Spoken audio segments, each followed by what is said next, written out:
माननीय पक्षप्रमुख उद्धवजी ठाकरे साहेब जे म्हणाले ते खरं आहे.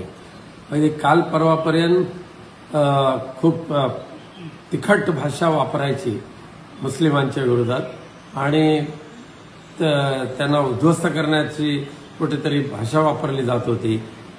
परंतु येणाऱ्या विधानसभेच्या निवडणुकीच्या अनुषंगाने म्हणजे बिहारच्या विधानसभेच्या निवडणुकीच्या अनुषंगाने मुस्लिम मतांना आकर्षित करण्यासाठी आता सौगाते मोदी हा उपक्रम राबवला जातोय.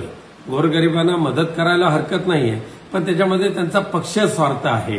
म्हणजे आता तुम्हाला मुस्लिमांची आठवण होते, पण काही दिवसापूर्वी मुस्लिमांना उद्ध्वस्त करून टाकू, त्यांची हकालपट्टी करू असे बरळणारे नितेश राणे यांच्या वाचेवर त्यांनी बंदी का आणली नाही?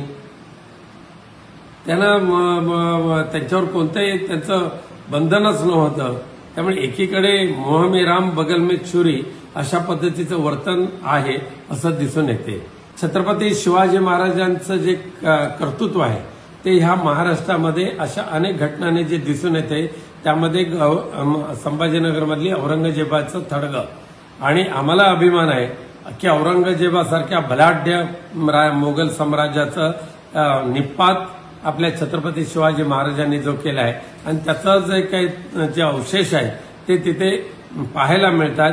हे इतिहासाची साक्ष देणारी ती घटना आहे आणि त्यामुळे उकडून टाकण्यापेक्षा छत्रपती शिवाजी महाराजांचं कर्तृत्व अशा पद्धतीचं तिथे फलक लावून लोकांना त्याचं दर्शन देणं आवश्यक आहे. आता सध्याच्या सत्ताधाऱ्यांचं काम संपलेलं आहे.